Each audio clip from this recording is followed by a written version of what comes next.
자, 그러면 지금부터 2021년 이스라엘 랜선 성지순례와 신약성경 두 번째 강의를 시작하도록 하겠습니다. 지난주에 우리가 배웠던 것을 잠깐만 복습을 하고 넘어가겠는데요. 우리가 지난번에 이제 페르시아 헬라 시대 마카비 시대를 배웠습니다. 이 시대를 중간 시대, 하나님이 아무런 말씀을 하지 않는 침묵의 시대 400년을 우리가 역사적으로 배웠어요. 이 시대를 알아야지만 예수님이 오셨을 때 그때 신약 성경의 어떠한 분위기였는지를 짐작할 수 있다 그랬죠. 자, 그래서 이 시대를 우리가 공부를 했었습니다. 그래서 말라기서부터 마태복음까지 약 400년의 시간 동안 세계사는 어떠한 역사적 흐름이 있었는지를 우리가 공부를 했었지요.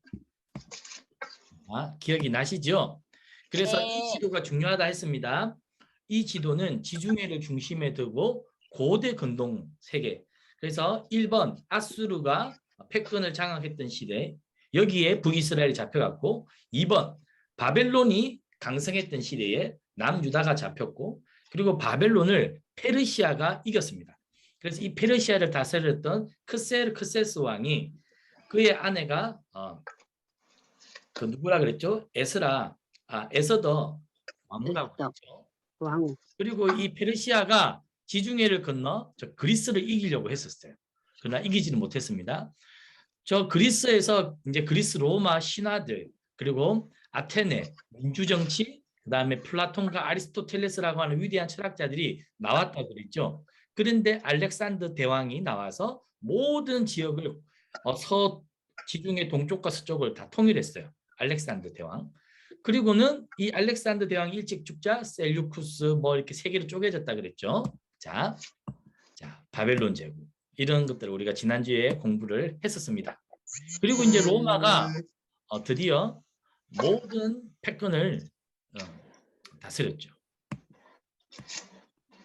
우리가 이런 것들을 공부했었습니다. 그래서 페르시아가 다스릴 때 아람어가 통용되었는데 달리다굼, 에바다, 엘리엘리 라박 사박다니 이런 아람어가 신약 성경에 나오는데 이게 다 페르시아 영향이다라고 공부를 했고요.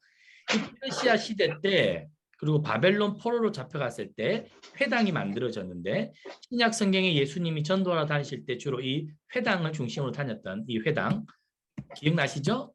자, 이 사람이 페르시아의 왕 크세스 이 트로이 목마와 이 아테네 학당에서 플라톤과 아리스토텔레스가 대화하는 장면들 이런 것들 자 우리가 지난번에 공부했던 내용들입니다.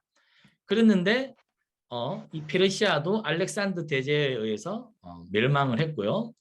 그리고 이 알렉산더 대제가 동서방을 융합하면서 그 문화를 헬레니즘 문화다. 그리고 이때부터 헬라어 신약 성경에 쓰여져 있는 헬라어가 이때부터 나오게 됐다라고 이야기를 했었습니다. 기억나시죠? 그리고는 알렉산더가 일찍 죽고 나서 나라가 셀류코스, 안티고노스, 프톨레마이오스 세 개로 쪼개지면서 이스라엘은 셀류코스에 의해 책임을 받는다. 자, 그리고 마카비 시대에 잠깐 100년 정도 독립을 했다라고 이야기했고요. 자, 오늘부터는 이제 셀류코스 이 헬라 시대가 로마에 의해서 이제 끝나는 그 이야기 그리고 예수님과 사도 바울의 시대에 로마 1대 황제부터 7대 황제까지를 오늘 공부를 할 겁니다. 그리고 로마가 직접 이스라엘 팔레스타인을 다스린 것이 아니라 로마는 위탁 통치를 합니다. 그래서 그 이야기와 함께 오늘 공부를 좀 배워가도록 하겠습니다. 자, 오늘 지금 화면에 보이는 사람은 BC 63년 예루살렘을 점령한 폼페이우스 대제라고 하고 대단하죠. 폼페이우스 마구두스 이 사람에 의해 이제 드디어 로마는 3두 정치로 가게 되는데요. 자, 이 사람에 의해 따라해보세요. 헤롯 왕조. 헤롯 왕조. 성경에는 헤롯 왕이 자주 등장합니다. 그렇죠? 그런데 재미난 것은 예수님이 태어난 해에 헤롯 왕과 그리고 예수님이 죽고 나서 나중에 헤롯 왕이 다른 사람이에요. 그래서 많은 성도들이 그죠? 신약 성경에 헤롯이라는 사람이 등장하는데 다른 사람인 걸 잘 오늘 알았어. 이 이야기를 한번 같이 해보려고 합니다. 자, 볼까요? BC 이제 59년에 로마는 원로원, 세네이트라는 원로원을 두고 이제 삼두 정치를 해요. 아마 한 번씩은 다 들어보셨을 겁니다. 아까 전에 예루살렘을 멸망시킨 누구요? 폼페이 대제, 그 다음에 크라수스, 그 다음에 시즈라고도 불리우는 율리우스 카이사르. 한 번씩은 다 들어보셨죠? 로마는 이 세 명의 사람으로 해서 삼두 정치, 즉 로마 원로원과 함께 로마의 그 큰 제국을 이끌어갑니다. 아직은 로마 황제라고 하는 황제가 등극하기 전입니다. 황제 시대가 아직 떠오르기 전이죠. 이때는 이 폼페이 대제, 크라수스, 율리우스 카이사르가 삼두 정치로 로마를 이끌어가면서 그 중에 한 명인 폼페이가 예루살렘을 침공하게 됩니다. 자, 그래서 레스퍼블리카 로마나는 뭐랄까요? 이 원로원에 의해서 공화 정치를 시작합니다. 황제에 의해서 단독으로 로마가 이끌어져 가는 것이 아니라 이런 원로원의 많은 원로들과 이 삼두, 폼페이라스스, 미우스 이런 사람들이 함께 로마를 민주적으로 운영하는 시절이죠. 자, 그 사람들의 어떤 두상입니다. 미술학원에서 이런 두상들을 가지고 많이 크라수스, 폼페이, 시저가 되겠습니다. 크라수스 같은 경우는 로마 최고의 부자였다고 합니다. 로마 최고의 부자. 근데 크라수스가 왜 명성을 떨칠 수 있었냐면 폼페이우스와 함께 스파르타쿠스라고 혹시 아십니까? 스파르타쿠스. 스파르타쿠스는 뭐냐면 예전에 로마에서 원형 경기장 안에서 무엇을 했습니까? 싸움을 붙였죠. 네, 노예들을 각국의 노예들을 데리고 와서 이 큰 로마 원형 경기장 안에서 싸움을 붙였어요. 그런데 그 싸움을 붙였던 노예들이 스파르타쿠스라고 하는 사람을 중심으로 반란을 일으키고 반란에 성공하죠. 그런데 그게 굉장히 로마 사회에 위협이 되었는데 폼페이우스와 크라수스가 그 스파르타쿠스 노예들을 진압을 합니다. 그래서 6천 명의 노예를 처형하죠. 이런 업적들을 가지고 있습니다. 자, 그런데 카이사르 같은 경우에는 로마의 이제 명문가 출신이고 굉장히 전략가입니다. 그래서 카이사르 같은 경우는 어떤 군사적인 능력보다는 어떤 전략, 정치 능력이었습니다. 훈련을 잘했고요. 수사가 좋았습니다. 이런 세 분의 사람들이 로마를 이끌어갔던 시대. 기원전 59, 53년인데 예수님이 BC 4년 정도에 출생했다라고 볼 때 예수님이 태어나기 40년 전, 50년 전에 이 지금 로마의 분위기라는 거죠. 그러나 예수님이 태어나기 전에 한 4, 50년 전에 이 폼페이우스의 예루살렘은 멸망을 했습니다. 자, 요즘 넷플릭스가 유명한데요. 넷플릭스에 보면 이 스파르타쿠스라고 하는 미드가 굉장히 속에는 안 적었는데 그렇구나. 바로 이 스파르타쿠스들을 진압한 사람이 누구다? 바로 폼페이우스, 그 다음에 크라수스 이런 사람들이 이 스파르타쿠스를 제압을 했고 한번 시간이 나시면 넷플릭스에서 이런 스파르타쿠스라고 하는 미드를 보시면 이 당시에 로마 시대의 어떤 문화에 대해서 간접적으로 배울 수가 있어요. 그래서 굉장히 술이나 성적인 부분에 있어서 굉장히 타락해 있습니다. 그래서 바울이 로마 성경을 볼 때 뭐 술 취하지 말라, 엄탕에 빠지지 말라 할 때 이 당시 로마 사회가 얼마나 엄난하고 폭력적이고 선정적이었는 것을 볼 수가 있어요. 그래서 이런 미드들을 보면 성경을 이해하는 데 도움이 될 수 있습니다. 자, 도대체 나는 이스라엘 랜선 성경을 공부하러 왔는데 도대체 이런 공부를 왜 하나 싶을지도 모르겠습니다. 그러나 이런 공부들을 해놓으면 이제 신약 성경을 들여다볼 때 굉장히 신약 성경이 입체적으로 보일 겁니다. 자, 이제 신약 성경은 제일 처음에 뭐였죠? 페르시아 시대에서 헬라 시대로 넘어왔고, 헬라 시대에서 마카비 시대로 넘어왔고, 마카비 시대에서 이제 로마 시대로 넘어오는데요. 로마 시대는 BC 63년부터 AD 90년, 이 동안 로마는 팔레스타인을 지배합니다. 제일 처음에 제가 폼페이우스 마그누스, 이 사람이 크라수스와 카이사르와 함께 삼두 정치를 펼치면서 예루살렘을 멸망시켰다라고 했죠. 폼페이우스가 어떤 일을 벌였냐면 예루살렘을 함락하고 지성소 안에 직접 들어갑니다. 유대인들 입장에서는 이 로마의 군 장수가 아무래도 이스라엘을 이겼는데 이것도 기분 나쁜데 지성소 안에 직접 들어가 군합발로 예루살렘 지성소를 밟았을 때 얼마나 화가 났겠습니까? 치욕적인 것이죠. 아우, 눈 영어만 집중하면 안 돼. 폼피우스 집중하면 눈이 잘 안 보여. 마우스에서 일어났습니다. 지성소 안에 앞에만 직접. 집중하면 눈이 잘 안 보여. 자, 그런데 이 삼두 정치에 대해서 잠깐만 이야기할 텐데 삼두 정치가 오랫동안 지속되지는 않습니다. 빨리.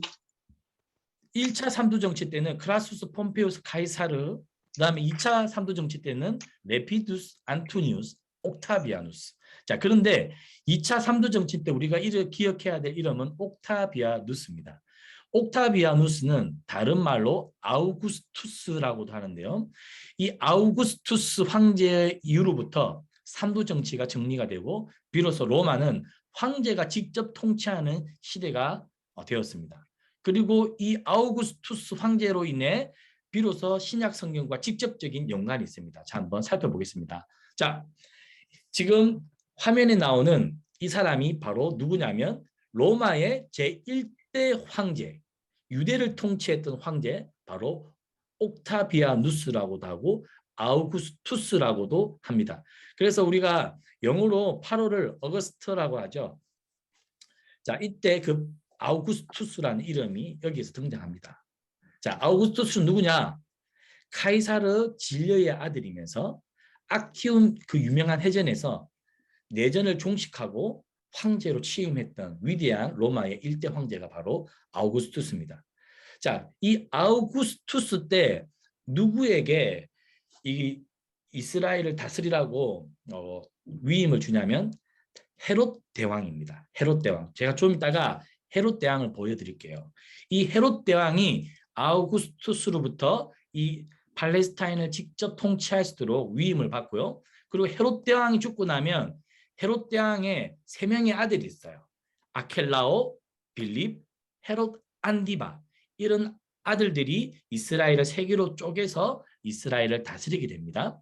그리고는 나중에는 헤롯 아그리파 1세, 이 헤롯 대왕의 손자인데 이 헤롯 아그리파가 이스라엘 모든 지역을 다스리게 돼요. 무슨 말인고? 지금 머리 안 들어오죠? 자, 제가 하나씩 다시 설명을 해드리겠습니다. 자, 이 사람이 누구냐면 따라해보세요. 헤롯 대왕. 헤롯 대왕.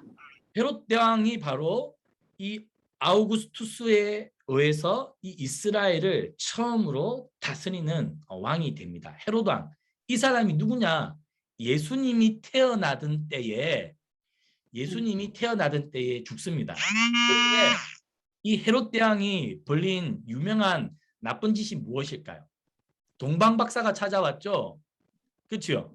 이 동방박사가 찾아와서 헤롯 대왕에게 우리는 별을 보고 찾아왔는데 우리가 경배할 그 어린 아기가 어디에 있느냐 물었습니다. 그러니까 헤롯 대왕이 굉장히 화가 났어요.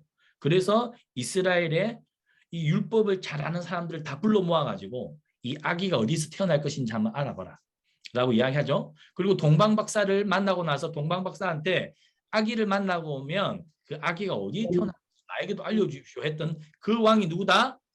헤롯 왕. 이 왕이 그래서 어떻게 했습니까? 난지 2살 밑으로 된 아기들을 다 어떻게 했죠? 다 잡아 죽였던 그 잔인한 무시무시한 왕이 바로 누구다? 바로 헤롯 왕입니다. 그런데 이 헤롯 왕은 유대인들이 좋아했을까요? 싫어했을까요? 유대인들이 이 헤롯 왕을 좋아하지 않습니다. 왜요? 이 사람 정통 유대인이 아니에요.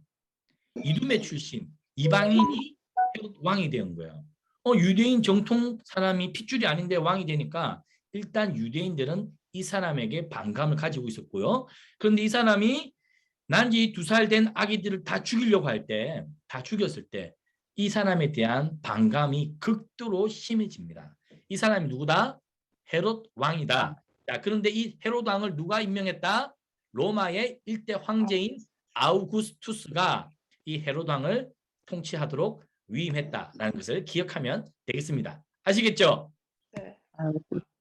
이 그림은 어떤 그림일까요? 맞춰보세요. 이 그림은 어떤 그림일까요? 작아가지고 잘 모르겠어요. 헤롯 대왕이 난지 2살 된 이하의 아기들을 다 잡아 죽이라 해서 지금 예루살렘의 아기들을 로마 군인들이 잡아 죽이는 그 끔찍한 장면, 유아 사례를 그려놓은 거예요. 이걸 누가 지시했다고요? 헤로다. 대왕이 지시했다는 것입니다. 자, 그런데 헤롯 대왕이 왕이 되고 나서 유대인들이 자기를 안 좋아한다는 것을 알았어요. 그래서 헤롯 대왕이 유대인들의 환심을 사기 위해서 건축 사업을 벌였습니다. 자, 이 지금 보이는 것을 뭐냐면 따라해보세요. 헤로디움. 헤로디움. 이것이 바로 헤로디움인데 이 헤로디움에서 헤롯 대왕의 무덤이 발견되었습니다. 베들레헴 근처예요. 헤로디움. 그래서 이스라엘의 성지순례에 가면 베들레헴 근처에 가서 이 헤로디움에 꼭 방문합니다. 자, 이거는 밑에서 헤로디움을 본 것이고요. 헤로디움을 위에서 딱 바라보았을 때는 이렇게 되어 있어요. 어때요? 멋지죠? 자, 그래서 성지순례에 가면 이 헤로디움을 보러 갑니다. 그래서 이 헤로디움에서 헤롯의 무덤이 발견이 되었고요. 자, 이게 뭘까요? 이게 뭘까요? 따라해보세요. 예루살렘 성전입니다. 자, 그런데 이것이 예루살렘 성전인데 이것의 원래 이름은 헤롯 성전이에요. 헤롯 성전. 무슨 말이냐면 예루살렘 성전도 역사가 있습니다. 역사. 제일 처음에 만들어진 솔로몬 성전이 1세대죠. 그렇죠? 네. 예루살렘 성전에 하나님의 성전을 지은 제일 첫 번째 건축가가 솔로몬이에요. 근데 솔로몬 성전이 언제 회파되었습니까? 바벨론에 의해서 이 솔로몬의 1세대 성전이 회파됩니다. 그렇죠? 네. 그래서 1세대 성전은 없어졌어요. 그 위에 돌 하나 남지 않고 회파가 되었습니다. 왜요? 바벨론 군인들이 그 솔로몬 성전에 붙어 있는 금딱지, 은딱지, 보석들을 다 가져가기 위해서 벽돌을 다 허물어뜨렸어요. 이해가 됩니까? 네. 솔로몬 성전이 굉장히 고급지게 만들어졌죠. 보석과 금원으로. 그것을 바벨론 군인들이 다 떼어갔어요. 그래서 1세대 네. 성전은 없어졌죠. 그런데 네. 하나님께서 누구를 통해서 다시 이 환상을 보여줍니까? 따라해보세요. 스룹바벨. 하나님께서 스룹바벨을 통해서 다시 하나님께서 성전을 지을 그 설계 도면을 보여주십니다. 그래서 스룹바벨과 이제 그 이후에 하나님께서 두 번째 성전을 짓죠. 자, 그런데 그 이후에 헤롯이 스룹바벨 성전에다가 더 무언가를 보강해서 잘 만들었어요. 왜요? 유대인들에게 환심을 사기 위해서, 그리고 자신의 권력을 과시하기 위해서, 그래서 성전을 다시 세팅했습니다. 제3세대 성전이 바로 이 헤롯 성전이에요. 알겠죠? 네. 그래서 성전도 역사가 있다. 솔로몬 성전, 스룹바벨 성전, 스룹바벨. 아시겠죠? 의외로 네. 성도님들이 성전의 역사를 모르더라고요. 1세대 솔로몬 성전, 2세대 스룹바벨 성전, 3세대 헤롯 성전이 있다라는 것을 우리 성도님들이 알고 가면 좋겠어요. 그래서 이 헤롯 대왕이 유대인들의 환심을 사기 위해서 헤롯 성전을 이렇게 멋지게 지었다라는 것을 기억하면 좋겠어요. 자, 그림에 또 나오는 게 있습니다. 이게 뭘까요? 따라해보세요. 마사다. 무언가 멋지죠. 이게 마사다 요새라고 합니다. 요새. 그래서 이 마사다 요새를 누가 지었냐면 헤롯 대왕이 지었어요. 자, 마사다 요새를 조금 더 가까이서 보면 이렇게 되어 있습니다. 그래서 이 마사다 요새에서 제일 마지막에 어떤 일이 일어나냐면 이 로마 7대 황제가 마지막으로 이 예루살렘을 공격해서 이스라엘을 완전히 파괴시킬 때 마지막에 유대인들이 다 어디로 올라오냐면 이 마사다 요새 꼭대기에 다 올라와요. 여기서 최후 방어를 합니다. 최후 방어. 그런데 로마 군인들이 어떻게 할까요? 토성을 쌓아 올려요. 토성. 이 마사다 요새만큼의 산을 하나 또 쌓아 올리는 거예요. 여러분들 혹시 우리 성도님들 안시성이라는 영화 보셨나요? 안시성? 우리가 안시성까지 도망을 가죠. 그런데 어떻게 해요? 안시성 높이까지 토성을 쌓아가지고 그냥 그렇게 똑같이 성 높이만큼 토성을 쌓는 거죠. 로마 군인들도 마사다 요새 이 높이만큼 토성을 쌓아서 마지막에 유대인들을 공격하는데요. 근데 토성을 다 쌓아서 공격하려고 보니까 유대인들이 어떻게 했을까요? 스스로 마사다 요새에서 자결합니다. 이방인 로마인들의 손에 죽느니 우리는 그냥 아예 자결해서 죽겠다. 그래서 이 마사다 요새도 굉장히 유명한 유적지입니다. 그래서 이스라엘의 성지순례에 가면 꼭 가보는 곳이 이 마사다 요새인데 이 마사다 요새를 누가 지었다고요? 바로 헤롯 대왕이 지었다는 것입니다. 자, 그런데 이제 헤롯 대왕이 죽습니다. 오래 못 살아요. 그래서 헤롯 대왕이 자기의 아들들에게 물려주는데 헤롯의 아들이 3명이 있습니다. 첫 번째 빌립, 두 번째 헤롯 안디바, 세 번째 아켈라오. 자, 그래서 아켈라오 같은 경우에는 자 밑에 유대 땅 예루살렘과 사마리아를 다스렸죠. 실제로는 제일 넓은 땅을 다스렸습니다. 자, 기억해 주세요. 좀 이따 아켈라오 이야기를 좀 더 할 겁니다. 그리고 헤롯 안디바 갈릴리 지역을 다스렸지요. 그래서 예수님 당시에 헤롯 안디바는 갈릴리를 다스렸고, 자 빌립은 저 요단강 동편을 다스렸습니다. 자, 이 그림을 머릿속에 놓고 한번 가보겠습니다. 자, 그래서 헤롯이 아들을 놓았는데요. 헤롯 대왕은 BC 4년 전에 죽습니다. 즉 예수님이 태어나던 그 해에 얼마 못 살고 죽어요. 동방박사들 만나고 나서 유아의 2살 아래 사내아이들 다 죽이라고 하고 나서 얼마 지나지 않아서 헤롯은 죽습니다. 아시겠죠? 자, 아킬라오 같은 경우는 유다와 사마리아 땅을 다스렸는데 이 아킬라오 같은 경우는 어떤 일이 있었냐면 소요 사태가 일어납니다. 마태복음 2장 22절에 보면 이 아킬라오가 너무나도 좀 통치를 무섭게 하니까 이 아킬라오가 무서워서 요셉이 어디로 향한다고요? 갈릴리로 향합니다. 이 마태복음 2장에 등장하는 이 아킬라오가 너무나도 억압적으로 통치를 하니까 바리새인들이 어떻게 할까요? 바리새인들이 이 유다 땅에서 반란을 일으킵니다. 소요를 일으키죠. 그러니까 로마 입장에서 볼 때 어떻게 했어요? 아킬라오한테 이 팔레스타인에서 가장 넓은 땅을 통치하라고 줘놨는데 이 아킬라오가 너무나도 어리버리하고 세게 통치를 하니까 이 쿠데타가 일어난 거잖아요. 바리새인들에 의해서. 그래서 아킬라오는 안 되겠다. 아웃! 그래서 아킬라오는 어디로 추방당하냐면 저기 가이사르 쪽으로 저기 멀리 갈릴리 쪽으로 추방시켜버립니다. 그리고 이때부터 로마가 직접 관리를 해요. 누구를 보낼까요? 맞추면 제가 커피 쿠폰 쏘겠습니다. 총독. 누구를 보낼까요? 안디바. 아닙니다. 누구를 보낼까요? 총독. 총독. 가이사. 땡. 따라해보세요. 총독 빌라도. 빌라도가 누구죠? 예수님을 십자가에 못 박기 전에 나는 이 사람과 상관이 없다. 나는 이 사람으로부터 나는 모르겠다. 손을 씻었던 사람이 누구였죠? 빌라도였죠. 그리고 우리가 주기도문에 의하면 뭐합니까? 빌라도에 의해 그렇죠. 그 주기도문에 등장하는 사람이 빌라도예요. 이 빌라도가 총독인데 왜 이 땅에 왔냐면 이 아켈라오 때문에 온 거예요. 즉 아켈라오가 잘 못 다스리니까 총독을 보냈는데 근데 이 로마 시대에 로마가 다스려야 했던 나라가 굉장히 많았잖아요. 그런데 총독을 보낸다는 것은 뭐냐면 로마가 볼 때 이 지역은 만만한 지역이 아니다. 로마가 직접 관리를 해야 된다. 좀 엄하게 스트롱하게. 그럴 때 총독을 파견하는데 빌라도가 바로 이 예루살렘 유다 땅의 총독으로 파견됩니다. 이 아킬라오 때문에. 아시겠죠?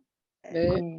자, 그래서 이 아켈라오 때 사무실을 가이사랴에 두었는데, 자, 이게 바로 가이사랴 빌립보에 가면 나오는 이게 총독의 사저 사무실입니다. 멋지죠? 자, 이게 가이사랴의 빌립보에 있는 것입니다. 자, 제가 보여드리는 거예요. 해안가에 있어요. 자, 그래서 아킬라오 때문에 빌라도 총독이 왔다라는 것을 기억해 주면 좋겠고요. 자, 그리고 헤롯 안디바는 아까 제가 갈릴리 쪽을 통치했다라고 했죠. 그래서 예수님이 십자가 박히기 전에 예수님과 만납니다. 왜요?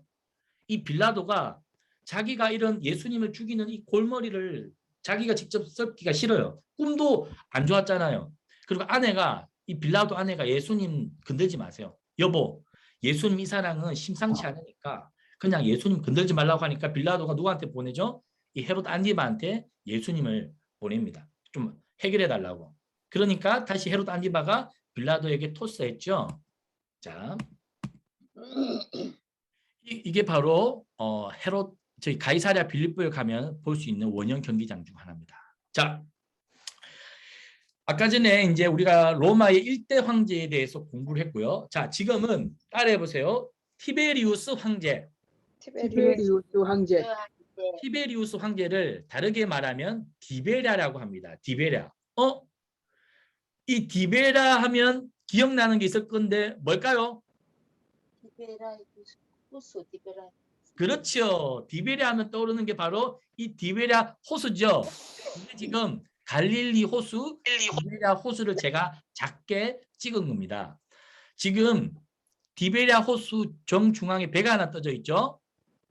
이 배가 어디로 지금 항하고 있습니까? 서쪽에 보니까 도시가 있죠. 그렇죠. 항구 도시. 여기가 어딜까요? 디베랴입니다. 디베랴. 아시겠죠? 네. 갈릴리 호수를 디베랴 호수라고도 합니다. 알겠죠?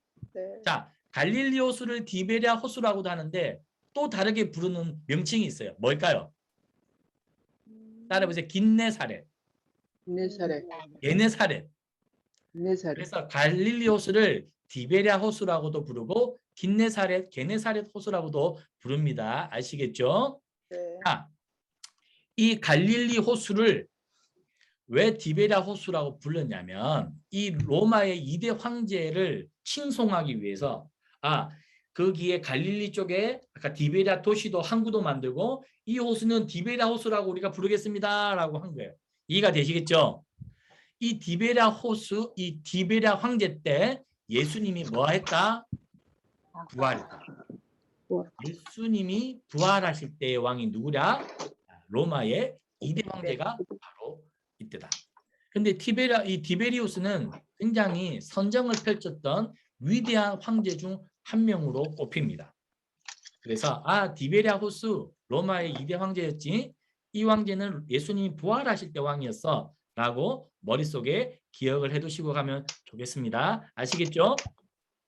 자, 그런데 착한 왕이 있으면 꼭 그 다음 왕은 나쁜 왕이 등장합니다. 따라해보세요. 칼리굴라. 칼리굴라. 이 사람은 진짜 나쁜 놈으로 악명이 높았어요. 너무 성격이 개팍하고 너무 악질이었어요. 그래서 이 사람은 유대인들을 굉장히 탄압했는데 어떻게 했습니까? 예루살렘 성전에다가 자신의 신상을 세웠어요. 유대인들이 좋아할까요? 안 좋아할까요? 싫어. 유대인들이 진짜 이 유대인들 중에 바리새인들 중에 진짜 이 사람을 진짜 죽이고 싶어 했던 사람도 있었을 거예요. 예루살렘 성전에 자신의 신상을 세웠을 정도였을까. 이 칼리굴라는 작은 군화라는 별명을 가지고 있는데 이런 나이에 왕이 됩니다. 즉 25세의 나이에 로마의 3대 황제로 취임을 했어요. 즉위했어요. 그런데 이 사람이 굉장히 정신병에 시달립니다. 정신병. 그 정신병 강박에 걸리면서 어떻게 하냐면 굉장히 뭐랄까요? 근친상간을 하고 그리고 사람들을 막 짐승의 밥으로 던지기 시작합니다. 아마 이 칼리굴라 황제 때부터 로마는 이 원형 경기장에서 사람을 짐승의 밥으로 던지면서 로마 시민들을 막 즐겁게 하는 이러한 퍼포먼스를 저질렀는지도 모르겠어요.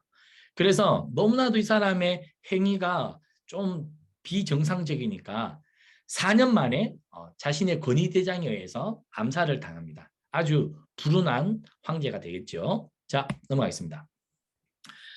따라해보세요. 글라우디우스 황제. 글라우디 황제. 글라우디우스 황제는 사도행전을 읽다 보면 등장을 해요. 사도행전 18장에 보면 이 글라우디우스 황제가 유대인들을 로마에서 추방합니다. 이때 로마에서 추방당한 사람이 누굴까요? 이 브리스길라와 아굴라 부부가 이때 로마에서 추방당하죠. 그래서 로마에서 추방당해서 바울과 만나서 바울의 선교 사역을 돕는데 그런 시츄에이션 상황을 만들어준 황제가 누구다? 글라우디우스 황제입니다. 아시겠죠? 아, 사도행전을 읽을 때는 이 로마의 4대 황제, 이 글라우디오 황제를 기억하면 돼요. 자, 근데 이때 글라우디오 황제가 4대 황제일 때 이 이스라엘 팔레스타인은 누가 다스리냐면 따라해보세요. 헤롯 아그리파 1세. 그런데 성경에는 헤롯 아그리파 1세라고 적어 놓았을까요? 안 적어 놓았을까요? 안 적어 놓았어요. 그냥 성경에는 헤롯 왕이라고 적어 놓았습니다. 아까 전에도 헤롯 대왕이 있었잖아요. 그렇죠? 그런데 지금 나오는 헤롯 아그리파 1세는 헤롯 대왕의 누구냐면 따라해보세요. 손자. 네, 손자예요. 그래서 헤롯 아그리파 1세는 손자인데 이때 야고보를 죽입니다. 야고보를 죽인 이 황제 헤롯 왕은 헤롯 대왕의 손자다라는 것을 기억하면 좋겠습니다. 아시겠죠? 그래서 헤롯이 갑작스럽게 복통으로 인해 5일 후에 죽게 되는데 몸이 썩어 벌레가 생겨났다. 이러한 것을 요세푸스라고 하는 그 당시 가장 유명한 역사학자가 기록해 놓았습니다. 요세푸스, 굉장히 중요한 역사학자인데요. 자, 그래서 성경에는 충이 먹어 죽었다라고 하는데 충이 어떻게 먹어 죽었냐? 바로 몸이 썩어서 벌레가 헤롯 아그리파 1세를 죽었다. 그래서 이것을 기억하면서 성경을 읽으면 좋겠습니다. 자, 그리고 이제 로마의 5대 황제는 우리가 너무나도 잘 아는 누구다? 네로 황제죠.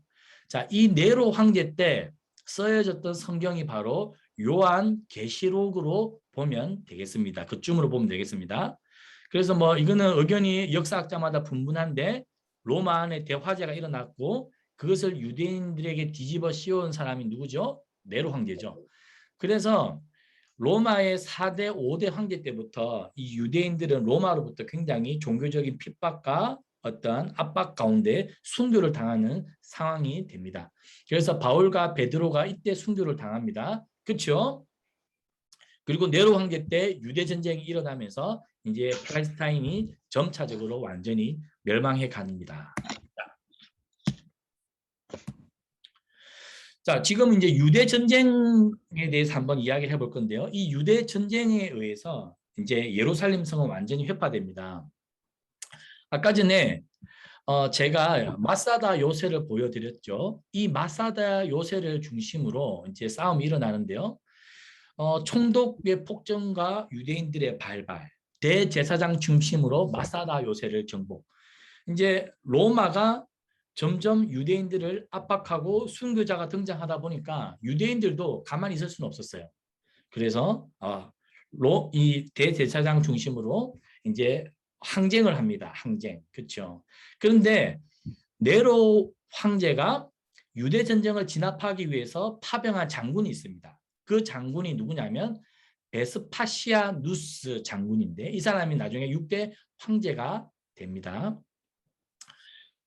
그래서 네로가 죽고 원로원의 적이 되면서 이 베스파시아누스 6대 황제가 이제 6대 황제로 등극하는데요. 계속해서 진압 작전이 이 베스파시아누스 황제에 의해서 유대 전쟁이 계속 이어지고 나중에는 티투스 7대 황제에 의해서 예루살렘 성이 완전히 회파되는데 사진 한번 보여드릴게요. 자, 이 사진이 어떤 사진이냐면 로마의 7대 황제인 티투스 황제입니다. 7대 황제.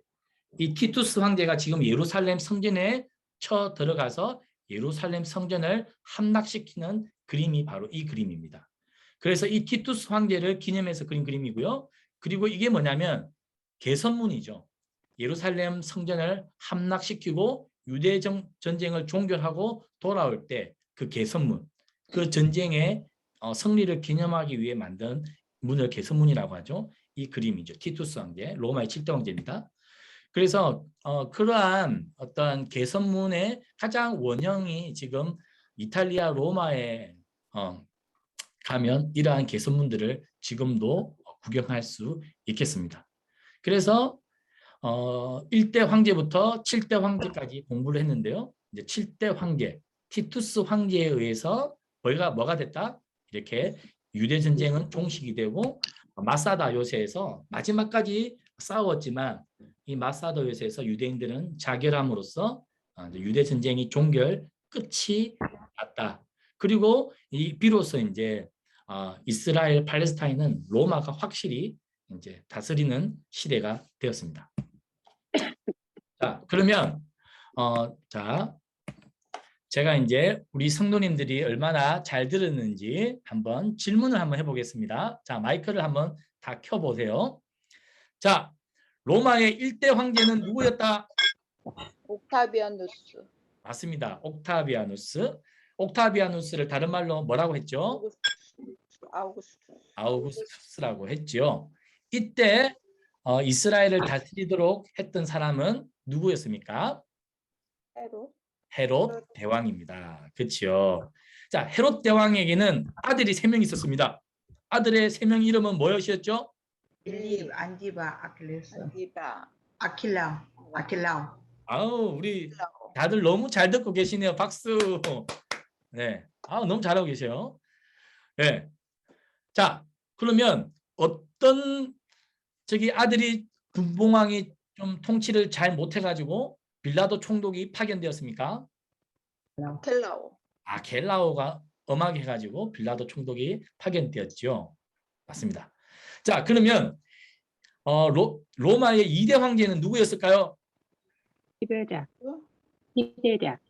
맞습니다. 티베리우스. 티베리아. 뭐 다 지금 잘 배우신 것 같아서 제가 뭐 더 확인 안 해도 될 것 같습니다. 자, 그래서 1대 황제부터 7대 황제까지 우리가 간략하게 공부했는데 예수님이 부활하던 때 왕은 누구였죠? 헤롯. 헤롯. 헤롯 누구요? 1세. 헤롯 1세대. 티베라. 아니죠. 티베리우스. 제가 맞죠? 제가 오늘 공부한 거 지난주에 공부했던 것은 그림 파일로 해가지고 이따가 단톡방에 다 올려드릴게요. 그러면 그 그림 파일을 보면서 한 번만 더 이렇게 쭉 정리해서 보면 이해가 되실 겁니다. 자, 오늘 진도를 조금만 더 제가 나가도 되겠죠? 네. 오늘 진도를 조금만 더 나가고 아마 다음 주는 추석이니까 쉬고요. 그 다음 주에는 이제 제가 북부 갈릴리로부터 남쪽 헤브론까지 이제 사진과 영상들을 보면서 이스라엘 전체를 한번 구석구석 뒤져보면서 랜선 여행을 해보도록 하겠습니다. 목사님 지난주에 그 좀 보내줄 수 있어요? 못 지난주에 들었어요. 어떤 거 보내드리면 될까요? 지난주 강의는 내가 못 들었잖아요. 못 들었어요. 제가 유튜브 그 한 번 더 올려드리겠습니다. 오늘 거까지 녹음해서. 예, 네, 감사합니다. 그러면 오늘은 여기서 마치도록 하겠습니다. 수고하셨습니다. 감사합니다. 감사합니다.